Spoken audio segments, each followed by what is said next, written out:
আওয়ামী লীগ যেন মিছিল করতে না পারে, পুলিশকে কড়া নির্দেশ স্বরাষ্ট্র উপদেষ্টার। ভবিষ্যতে যেন আওয়ামী লীগ আর কোনো মিছিল করতে না পারে সে ব্যাপারে আইনশৃঙ্খলা বাহিনীকে নির্দেশ দেওয়া হয়েছে বলে জানিয়েছেন স্বরাষ্ট্র উপদেষ্টা লেফটেন্যান্ট জেনারেল মোহাম্মদ জাহাঙ্গীর আলম চৌধুরী।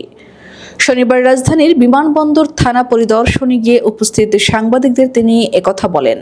গত ৫ অগস্ট ছাত্র জনতার তীব্র আন্দোলনের মুখে ক্ষমতাচ্যুত শেখ হাসিনা ও তার দল আওয়ামী লীগ পুনরায় রাজনীতিতে সক্রিয় হওয়ার চেষ্টা করছে।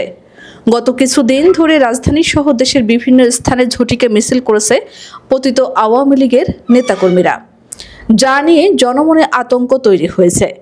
আওয়ামী লীগকে রাজনীতিতে নিষিদ্ধ ও জুলাই আন্দোলনে গণহত্যা চালানোর দায়ে বিচারের দাবি উঠেছে। শুক্রবার রাজধানীর উত্তরা সহ বেশ কিছু জায়গায় আওয়ামী লীগকে নিষিদ্ধ করার দাবিতে বিক্ষোভ মিছিল হয়েছে। সেই সঙ্গে আওয়ামী লীগের মিছিলের ব্যাপারে আইনশৃঙ্খলা বাহিনী ও সরকারকে কঠোর হওয়ার দাবি জানানো হয়েছে।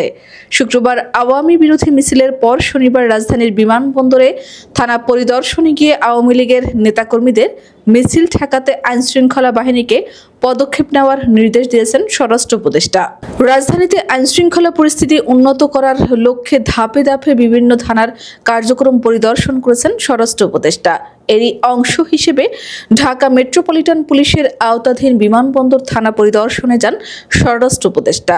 বেলা 11:10 নাগাদ রাজধানীর বিমানবন্দর থানা পরিদর্শনে যান তিনি।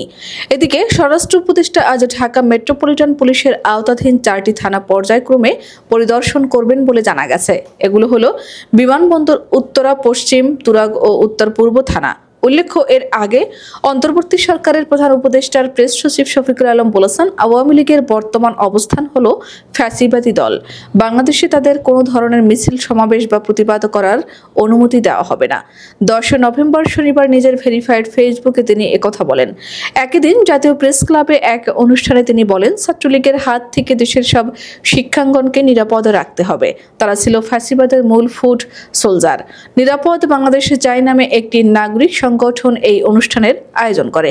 অনুষ্ঠানে জানানো হয়, গত 15 বছরে দেশের বিভিন্ন শিক্ষা প্রতিষ্ঠানে ছাত্রলীগের হাতে 86 জন শিক্ষার্থী নিহত হয়েছেন।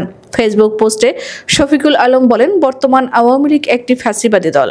এই ফ্যাসিবাদী দলকে বাংলাদেশে প্রকাশ্য রাজনৈতিক তৎপরতার অনুমতি দেওয়া হবে না। গণহত্যাকারী ও স্বৈরশাসক শেখ হাসিনার নির্দেশে যারা সমাবেশ, জমায়েত বা মিছিল করার চেষ্টা করবে, আইন প্রয়োগকারী সংস্থা তাদের কঠোরভাবে মোকাবিলা করবে। অন্তর্বর্তী সরকার দেশে কোনো ধরনের সহিংসতা বা আইনশৃঙ্খলা ভঙ্গের চেষ্টা বরদাস্ত করবে না। এই পোস্টের ব্যাখ্যায় তিনি বলেন, এত বড় গণহত্যা চালানোর পরও দলটির মধ্যে কোনো ধরনের অনুশোচনা নেই। এই গণহত্যাকারী দলটি রাজনৈতিক কর্মসূচির নামে কোনো বিশৃঙ্খলা সৃষ্টির চেষ্টা করলে তা কঠোরভাবে রুখে দেওয়া হবে। অপরদিকে প্রেস ক্লাবের অনুষ্ঠানে শফিকুল আলম বলেন, ছাত্রলীগ ফ্যাসিবাদের বয়ান তৈরি করেছে। অনেকে ছাত্রলীগ করতো একটা চাকরি পাওয়ার জন্য।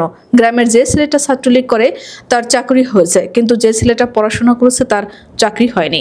তিনি বলেন, ছাত্রলীগ কর্মীদের চাকরি হয়েছে পুলিশে, গোয়েন্দা সংস্থায়। এই ছাত্রলীগের ছেলেমেয়েরা পুরো জাতিকে জিম্মি করে রেখেছিল।